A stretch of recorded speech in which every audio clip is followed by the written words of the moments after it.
Hello friends, welcome to my channel excellent coaching. Stages of personality development शुरू करेंगे Freud की। Freud ने जो स्टेजेस ऑफ पर्सनालिटी डेवलपमेंट दी है वो बेसिकली वो सारे उन्हीं ड्राइव्स के ऊपर बेस्ड है जिसके बारे में हम बात कर रहे थे पहले भी। जैसे उन्होंने बोला था कि प्लेजर ड्राइव है या सेक्स ड्राइव है, इस तरह की चीज़ें जो हैं। और हर स्टेज में वो एक पर्टिकुलर उस पर फोकस कर रहे हैं जो कि एक प्लेजरेबल एरिया या प्लेजरेबल फीलिंग देता है। जो चीज़ कोई ऐसा एरिया ऑफ द बॉडी जो कि प्लेजरेबल फीलिंग्स देता है और जो कि एक प्लेजर प्रोवाइड करता है, उस चीज़ को इन्होंने नाम दिया है एर्गोजिनस जोन। तो ये नाम आप नोट कर लेना। एर्गो एरोजीनस सॉरी एरोजीनस है, EROGENOUS, erogenous zone. That means area of the body that produces pleasurable feeling. तो ये वर्ड थोड़ा इंपॉर्टेंट है अगर एग्जाम में कभी आ जाता है तो, कि फ्रॉइड ने ये उस एरिया के बारे में बोला है बॉडी के उस पार्ट के जो प्लेजरेबल फीलिंग्स देता है। तो ये एक चीज़ है जो कि हमारे सोर्स ऑफ कॉन्फ्लिक्ट बन सकता है हमारे लिए। ये पर्टिकुलर जो एरोजीनस जोन है ये हमारे लिए एक सोर्स ऑफ कॉन्फ्लिक्ट बन सकता है। और अगर ये कॉन्फ्लिक्ट रिजॉल्व नहीं करते हैं उसी पर्टिकुलर एज में, जिस एज में वो कॉन्फ्लिक्ट हो रहा है, तो पूरी लाइफ टाइम के लिए हमारी जो फिक्सेशन हो जाती है उस स्टेज में। फिक्सेशन मतलब हम हमेशा के लिए उसी स्टेज में स्टक हो जाते हैं, उसी स्टेज पे रह जाते हैं। और जब हम ग्रो हो जाते हैं तो हमारा जो इमोशनल डेवलपमेंट है या फिर साइकोलॉजिकल डेवलपमेंट है वो वहाँ से आगे नहीं बढ़ता है। वो एक बैगेज साथ में रह जाता है, वो पुरानी चीज़ें साथ में रह जाती हैं जो उस स्टेज में हमने रिजॉल्व नहीं करी है, जिस स्टेज का वो फिक्सेशन था। तो मेन जो इस थ्योरी के पीछे मेन जो कह सकते हो आप बैकग्राउंड है वो पूरा यही है कि उन्होंने अपनी थ्योरी में एरोजिनस जोन या फिर एक ऐसा बॉडी पार्ट जो आपको प्लेजरेबल फीलिंग्स देता है उसके ऊपर हर स्टेज में उसी चीज़ को समझाया है कि हर स्टेज में अलग अलग होता है और कौन सा होता है। और ये बोला है कि अगर आप उसको उसको मतलब उसकी वजह से जो कॉन्फ्लिक्ट होते हैं उसको उसी टाइम पे ना रिजॉल्व करो तो फिक्सेशन हो जाती है उसी स्टेज में। बड़े होके जो हमारे अंदर डिसऑर्डर्स डेवलप होते हैं वो इसी वजह से होते हैं। ये पूरा बैकग्राउंड है इनकी स्टेजेस का।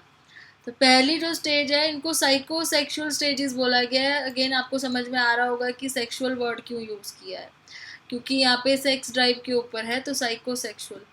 तो ओरल स्टेज का मतलब है वीनिंग या ओरल फिक्सेशन जहाँ पे हो सकती है। ओरल मतलब जब बच्चों का जो एरोजिनस जोन होता है वो माउथ होता है, जो वो ज़्यादातर चीज़ें अपने मुंह में डाल के खा के टेस्ट करके वो सब करके अपने वर्ल्ड को एक्सप्लोर करते हैं। जैसे हमने पियाजे के केस में इसको सेंसरी मोटर बोला था। सेंसरी मोटर में भी बच्चे सेंसिस का यूज़ करते हैं, जिसमें से एक इन्होंने ले लिया कि वो अपने माउथ में जो डाल के चीज़ें चेक करते हैं खाना कुछ भी खा के। और ये बर्थ से बच्चे के अंदर होती है 1.5 साल तक की, जब तक डोमिनेटेड बाय इड होता है। जब वो इड हमेशा जो इनको बोलता है कि जो इनको चीज़ चाहिए वो चाहिए। बच्चा इस टाइम पे वीनिंग कर रहा हो या मिल्क ले रहा हो तो taking mother's breast away from child who will now drink from a cup. तो वीनिंग का मतलब अब धीरे धीरे उसको ब्रेस्ट मिल्क से हटा के थोड़ा बहुत खाना और थोड़ा लिक्विड डाइट देना शुरू करना है। Weaning that occurs too soon और too late can result in too little और टू मच सेटिस्फैक्शन। तो सीधी बात यह है कि यहाँ पे वीनिंग अगर आप जल्दी शुरू करा दोगे तो बच्चा सेटिस्फाइड नहीं होगा। अपने पहले वाले जो ब्रेस्ट मिल्क ले रहा था वो उससे सेटिस्फाइड नहीं हुआ, आपने वीनिंग पहले ही शुरू करवा दी। या फिर आपने बहुत लेट वीनिंग शुरू करवाई और वो to much satisfaction, over satisfaction है उसके अंदर। दोनों ही केस में जो है कॉन्फ्लिक्ट क्रिएट हो सकता है। तो इस केस में बच्चे की जो ओरल फिक्सेशन हो सकती है, ओरल फिक्सेशन मतलब या तो वो ओवर ड्रिंकिंग करेगा या ओवर ईटिंग करेगा या चेन स्मोकिंग करेगा या टू मच टॉकिंग करेगा या नेल बाइटिंग हो गई, गम चूइंग हो गई। ये सारी वो चीज़ें हो गई जो आप अपने माउथ से करते हो। ओवर ईटिंग, ड्रिंकिंग, क्योंकि आपकी फिक्सेशन उसी स्टेज पे हो रखी है जिस स्टेज पे आप ओरल स्टेज पे थे जब आप। तो यहाँ तो आपको वीनिंग बहुत जल्दी करवा दी या बहुत लेट करवाई, तो वो जो कॉन्फ्लिक्ट आपके अंदर रह गया उस वजह से अभी भी आप ओरल स्टेज पे ही हो और आप ओवर ईटिंग, ड्रिंकिंग, स्मोकिंग ये सब कर रहे हो। और बहुत ज़्यादा वो हो डिपेंडेंट हो बहुत ज़्यादा, या और ऑप्टिमिस्टिक मतलब an oral needs are over indulge, मतलब कुछ ज़्यादा ही अगर आपको ओवर इंडल्ज किया जाए उसमें, ओरल उसमें नीड्स में, तो आप बहुत ऑप्टिमिस्टिक हो जाते हो, या टू एग्रेसिव या पेसिमिस्टिक हो सकते हो अगर नहीं दिया जाए। तो दोनों ही तरीके से पॉजिटिव भी है नेगेटिव भी है। सेकेंड स्टेज जो आती है वो एनल स्टेज आती है, जो 1.5 साल के बाद शुरू होती है, 3 साल तक जाती है। तो यहाँ पे ये स्टेज वो वाली है जो पियाजे के केस में हमारी 2 साल के बाद कौन सी स्टेज शुरू हो गई थी, हमारी शुरू हो गई थी प्री ऑपरेशनल स्टेज। तो प्री ऑपरेशनल जो स्टेज है हमारी पियाजे की, वो इस केस में वो तो थी खैर 2 से 7 साल तक थी, यहाँ पे इन्होंने 1.5 से 3 साल तक ही ली है सिर्फ एनल स्टेज। ये वो स्टेज है जब टॉयलेट ट्रेनिंग वगैरह बच्चों को कराई जाती है, टॉडलर बच्चे कहते हैं उनको, इन्फेंट की जगह टॉडलर बोला जाता है। और यहाँ पे अब एरोजिनस जोन कहाँ आ गया है, एनस पे आ गया है, क्योंकि ये टॉयलेट ट्रेनिंग वाली वो है, फेज है। और इस टाइम पे ही कहते हैं कि बच्चों को बहुत ही एक प्लेजर मिलता है जब वो एक्चुअली में सीखते हैं टॉयलेट ट्रेनिंग वगैरह, तो उनको बहुत एक सेटिस्फैक्शन मिलती है ये सब चीज़ों से। और they find a great deal of pleasure from both withholding and releasing their faeces at will. तो उनको जब लगता है कि अब हम इतने इंडिपेंडेंट हो गए कि हम अपनी मर्ज़ी से जो है अपने जो फीसेस हैं उसको अपनी मर्ज़ी से एट विल रिलीज़ कर सकते हैं। मतलब पहले क्या था, पहले बच्चा कब वो कर देता है नैपी में, वो कर देता है, अगर फीसेस रिलीज़ कर देता है तो वो उसके कंट्रोल में नहीं होता। बट यहाँ पे बच्चा अपने कंट्रोल में कर सकता है, तो इसलिए उसको सेटिस्फैक्शन मिलती है, इसलिए स्टेज को भी एनल स्टेज बोला हुआ है। Freud thought that the main area of conflict is toilet training. तो यहाँ पे इन्होंने बोला कि टॉयलेट ट्रेनिंग अगर टाइम पे नहीं होती है तो उससे कॉन्फ्लिक्ट क्रिएट होता है बच्चे के अंदर, और उसके अंदर एक डिपेंडेंसी रह जाती है, वो इंडिपेंडेंट नहीं हो पाता है। और fixation in the anal stage from toilet training that is too harsh can take two forms. तो अगर बहुत ही हार्श टॉयलेट ट्रेनिंग उसकी हुई है, मतलब प्यार से ना समझा के उसको बहुत ज़्यादा स्ट्रिक्टली या बहुत ज़्यादा हार्शली हैंडल किया गया उस टाइम पे बच्चे को, तो 2 फॉर्म हो सकते हैं, या तो वो रिबेल हो सकता है against the demands of the parents, and other adults will refuse to go in toilet and instead defecating where he or she feels like। तो वो रिबेल करेगा, वो टॉयलेट ट्रेनिंग के लिए मानेगा नहीं, और पर्टिकुलर टाइम पे जैसे टॉयलेट जाने के लिए नहीं मानेगा, अपनी मर्जी से जहाँ मर्जी उसका मन करेगा वहीं डिफिकेट करेगा। According to Freud, this translates in the adult as a person who sees messiness as a। अब एडल्ट में क्या होता है, ये तो बचपन में बताया है कि वो रिबेल करेंगे, टॉयलेट ट्रेनिंग के लिए नहीं मानेंगे। जब बड़े हो जाएंगे क्या करेंगे कि वो मेसीनेस क्रिएट करेंगे, मतलब वो क्लीनलीनेस नहीं रखेंगे अपने एनवायरनमेंट में, और अपने आप को बहुत ही डिस्ट्रक्टिव और हॉस्टाइल टाइप के अपनी पर्सनालिटी को बना लेंगे। और दीज एनल एक्सपल्सिव पर्सनैलिटीज बोलते हैं इनको, anal expulsive personalities are what most people would call slobs. Some children, however, are terrified of making a mess and rebel passively, refusing to go at all। तो वही है कि ऐसे बच्चों को स्लॉप्स बोला जाता है, या ऐसी पर्सनालिटीज़ को हम स्लॉप्स बोलते हैं जो अपने पेरेंट्स की उस टाइम पे फिर बात नहीं मानते अगर उनकी टॉयलेट ट्रेनिंग बहुत हार्शली करी जाती है। तो एज एन अडल्ट भी वो बहुत स्टबन और बहुत ज़िद्दी होते हैं। सो 2 तरह की पर्सनालिटी हो गई, एक तो एनल एक्सपल्सिव हो गई कि वो अपनी मर्जी से जो बच्चे, because as children they expel their faeces purposefully, अपनी मर्जी से डेफिकेट करते हैं तो वो एनल एक्सपल्सिव हो गई। अगर डेफिकेट नहीं करते हैं जानबूझ के तो वो एनल रिटेंटिव पर्सनालिटी हो गई। तो यहाँ पे इन्होंने यही बोला है कि 2 तरीके की हो जाती है, रिबेल करते हैं तो या तो अपनी मर्जी से करेंगे या फिर बिल्कुल ही नहीं करेंगे। तो एनल एक्सपल्सिव हो गया या एनल रिटेंटिव हो गया। एंड फैलिक स्टेज में फिर क्या है कि जब वो 3 से 6 साल का, मतलब कि पियाजे की अभी भी ये प्री ऑपरेशनल स्टेज ही चल रही है, तो 3 से 6 साल का है जो उसमें एरोजिनस जोन जेनाइटल्स पे आ जाता है। और जेनाइटल्स पे इसलिए आते हैं क्योंकि इस एज में बच्चे डिफरेंस समझ जाते हैं दो जेंडर्स के बीच में, कि मेल जेंडर फीमेल जेंडर दोनों के बीच में डिफरेंस समझ में आ जाता है। और people of that era believe that masturbation led to a manner of, तो क्योंकि विक्टोरियन एरा की ये बात हो रही है तो उस टाइम के लोगों के लिए ये चीज़ जो थी बहुत ही ज़्यादा वो एक अनएक्सेप्टेबल कह सकते हो आप, कि अगर कोई बच्चा अपने ही जेनाइटल्स को स्टिमुलेट कर रहा है, सेल्फ स्टिमुलेशन कर रहा है, तो उस टाइम पे ये चीज़ जो है बहुत अनएक्सेप्टेबल मानी जाती थी। Then awakening of sexual curiosity and interest in genitals is the beginning of what termed as phallic stage. तो ये एक तरीके से कह रहे हैं कि बिगनिंग हो सकती है ये उस स्टेज की जब ये एक्चुअली में जो सेक्सुअल क्यूरोसिटी या इंटरेस्ट डेवलप होता है, तो ये एक फैलिक स्टेज उसकी बिगनिंग बता रहे हैं कि हो सकती है। Freud believed when boys realized that little girl down the street had no penis, they develop a fear of losing the penis called castration anxiety, while girls develop penis envy because they were missing. तो यहाँ पे एक बहुत अजीब सी बात Freud ने बोली है कि जब इनको जेंडर डिफरेंस समझ में आता है बच्चों को, तो दे रियलाइज के boys genitals are different from girls genital.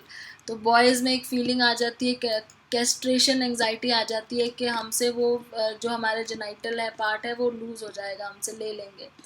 या फिर जो गर्ल्स हैं उनको एक एनवी हो जाती है कि हमारे पास वो जेनाइटल नहीं है वो part. It seems an odd focus on male anatomy, remember the era. तो वही है, ऑड क्यों लग रहा है क्योंकि हम उस एरा की बात कर रहे हैं जिसमें ये सब चीज़ें बहुत ज़्यादा एक तरीके से बहुत बड़ी मानी जाती थी, इतना ईजीली नहीं इन सब चीज़ों को वो करते थे एक्सेप्ट। तो इसीलिए बहुत ऑड सी थ्योरी लगती है क्योंकि इस चीज़ के ऊपर बहुत फोकस्ड है उनका। And fortunately near all psycho analyst have long since abandon the concept. तो अब ये ऑब्वियसली काफ़ी सारे और जो साइको एनालिस्ट आए थे जो बाद में फ्रॉइड के बाद, उन्होंने इस कॉन्सेप्ट को टोटली रिजेक्ट कर दिया है कि ऐसी कोई चीज़ नहीं होती है, या पेनिस एनवी जैसी या कैस्ट्रेशन एंजाइटी ऐसी कोई चीज़ नहीं होती है। The conflict in the phallic state centers on the awakening of sexual feelings of the child. Freud essentially believe that, अब जैसे उन्होंने बोला फैलिक स्टेज पे चाइल्ड की सेक्सुअल फीलिंग्स अवेकन होने लगती हैं, तो अब फ्रॉइड कहते हैं कि उस केस में फिर दो और कॉम्प्लेक्स फाइंड होते हैं। एक होता है ऑडिपस कॉम्प्लेक्स और दूसरा इलेक्ट्रा है, आई थिंक, हाँ यहाँ लिखा हुआ है। तो ऑडिपस में ये बोला गया है कि जो मेल जो चाइल्ड है he is attracted towards female mother, और इलेक्ट्रा में उल्टा हो जाता है, जो फीमेल चाइल्ड है she is attracted towards male father. तो ये दोनों एक स्टार्टिंग बताई है सेक्सुअल अट्रैक्शन की। और जो फिर जो बॉय होता है ही इज़ जेलस, वो जेलस होता है अपने फादर से, और जो गर्ल है वो जेलस होते हैं अपनी मदर से, बट वो इस फीलिंग को दबा के रखते हैं, रिप्रेस करके रखते हैं। तो यहाँ पे जो डिफेंस मैकेनिज्म ये कह रहे हैं आइडेंटिफिकेशन का यूज़ होता है। कैसे, क्यों, जो गर्ल है वो अपनी मदर की तरह तैयार होती है, और जब छोटी बच्ची की बात कर रहे हैं अपनी मदर की तरह तैयार होती है, उनकी तरह बनना चाहती है, तो वो अपनी ईगो को डिफेंस कर रही है आइडेंटिफिकेशन प्रोसेस से। तो ये जब ये सारी जो स्टेजेस बात कर रही हैं, इलेक्ट्रो कॉम्प्लेक्स, ऑडिपस कॉम्प्लेक्स और आइडेंटिफिकेशन जो उन्होंने यूज़ करा है कि अपने फादर की तरह, बॉय अपने फादर की तरह तैयार होता है अपने फादर की तरह लगने के लिए ताकि वो अपने मदर की अटेंशन अट्रैक्ट कर सके, या गर्ल है जो मदर की तरह तैयार होती है ताकि फादर की अटेंशन अट्रैक्ट कर सके। तो ये इनको नाम दिया Oedipus complex and Electra complex. तो what happens when things go wrong, क्या होता है कि अगर उस तरीके से उसको उतनी अटेंशन नहीं मिलती है जैसे वो एक्सपेक्ट कर रहा था। So if a child does not have a same sex parent with whom to identify, और if the opposite sex parent encourages the sexual attraction, fixation क्या ना कर। अब यहाँ जो फिक्सेशन हो जाती है उसमें क्या होता है, fixation in the phallic stage usually involves immature sexual attitude. तो फाइनली जब एडल्टहुड में जाते हैं और इसी स्टेज पे फिक्सेशन हो चुकी होती है, क्योंकि जिस तरीके से एक्सपेक्ट करते हैं वैसा रिजल्ट नहीं मिलता है इनको, या तो कोई आइडेंटिफिकेशन के लिए नहीं होता है, जैसे सपोज किसी गर्ल चाइल्ड की मदर नहीं है जिससे वो आइडेंटिफाई कर पाए, या बॉय चाइल्ड के फादर नहीं है, तो एक फिक्सेशन हो जाती है इसी स्टेज पे। और फिर जब वो एज एन एडल्ट क्या हो जाता है, एक इमेच्योर सेक्सुअल एटीट्यूड डेवलप हो जाता है। तो according to Freud, the people with this fixation, जिनको ये फिक्सेशन हो जाता है, वो लोग बहुत प्रोमिस्कस सेक्सुअल बिहेवियर शो करते हैं। प्रोमिस्कस मीन्स यहाँ पे एक से ज़्यादा सेक्सुअल पार्टनर्स, तो वो बहुत ज़्यादा प्रोमिस्कस सेक्सुअल बिहेवियर होता है, इमेच्योर होता है फिर, क्योंकि फिक्सेशन वहीं हो रखी है अभी तक फैलिक स्टेज पे। सो और इसमें जो इम्पोर्टेंट चीज़ वो ये है कि एक lack of moral sexual behaviour तो है ही, क्योंकि ऑब्वियसली प्रोमिस्कस है, more than one sexual partner है, तो lack of moral sexual behaviour है, क्योंकि एक तो आइडेंटिफिकेशन फेलियर था। And then additionally, men with this fixation may be mama's boy who never quite grow up. तो जो मेल्स होते हैं वो फिर, जैसे हम जिन लोगों को बोलते हैं मामाज बॉय, यानी कि ऑलवेज वो अपनी मदर के ही हमेशा उसमें रहते हैं कि वो जो बोले वही करना है, तो उस टाइप से फिक्सेशन हो जाती है बॉयज़ में। एंड और जो फीमेल्स होती हैं उनके अंदर भी बहुत कॉमनली हमें दिखता है, जो फीमेल्स हैं जैसे वो जो अपने फादर की एज के लोगों से मैरिज करती हैं आगे जाके, तो इस तरीके से फिक्सेशन नज़र आता है मेल्स में। मेल्स अपनी मदर के उसके अंडर ही इन्फ्लुएंस में रहते हैं हमेशा एडल्टहुड में भी, और फीमेल्स अगर मैरिज करती हैं तो वो उनसे करती हैं यूजुअली जो उनके फादर के एज के लोग होते हैं। सो ये 3 स्टेजेस हो गई हैं। अब नेक्स्ट स्टेज जो बोलते हैं वो है लेटेंसी स्टेज। लेटेंसीज मीन्स थोड़ा सा जो सेक्सुअल अराउजल या सेक्सुअल फीलिंग्स हैं वो अब थोड़ी सी यहाँ पे डाउन हो जाती हैं, एंड फैलिक स्टेज ख़त्म हो गई है। और जो from age 6 to the onset of puberty, मतलब 6 साल से to the onset of puberty, children will remain in this stage. तो यहाँ पे वो इस स्टेज में रहते हैं जहाँ पे लेटेंट मतलब हिडन होता है, तो जो फैलिक स्टेज में जो भी फीलिंग्स थी वो हिडन और लेटेंट हो जाती हैं, और इसमें वो बच्चे जो होते हैं वो इंटेलेक्चुअली, फिजिकली और सोशली ज़्यादा डेवलप होते हैं। इस पर्टिकुलर डोमेन में फोकस ज़्यादा होता है।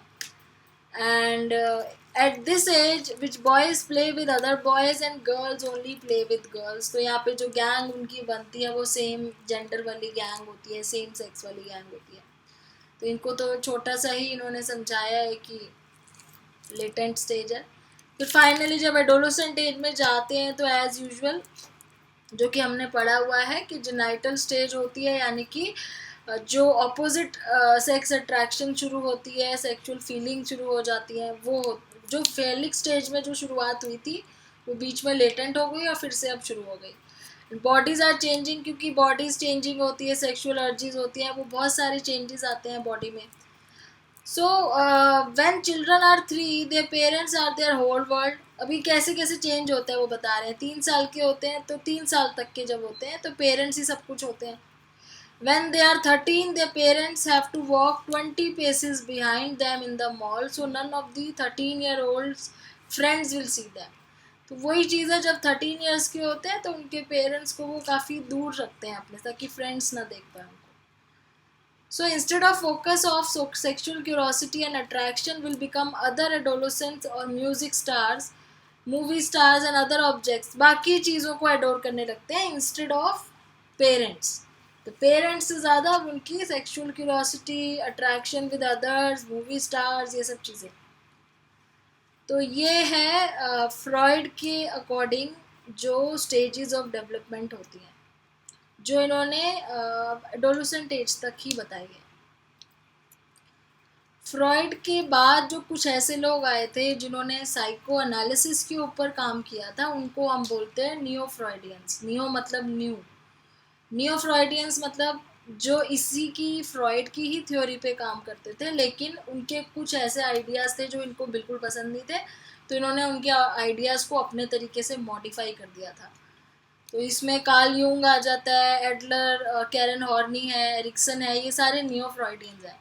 ये साइको एनालिसिस पे ही काम करते हैं, लेकिन इनकी थ्योरी फ्रॉइड से अलग है। तो इसके बारे में हम नेक्स्ट वीडियो में पढ़ेंगे। और ये जो टेबल है ये आपको वो एक टैबुलर फॉर्म में पूरा दिखा रहे हैं जो हमने स्टेजेस अभी पढ़ी हैं। तो ये टेबल आपको बहुत इजीली मतलब हेल्प करेगा पढ़ने में, अगर आप इसको नोट कर लेते हो तो इस तरीके से आप याद करोगे तो ज़्यादा अच्छा रहेगा। टैबुलर फॉर्म में ये समझाया हुआ है बहुत अच्छे से। तो फिर हम नियो फ्रॉइडियन से स्टार्ट करेंगे नेक्स्ट वीडियो में. Thanks for watching.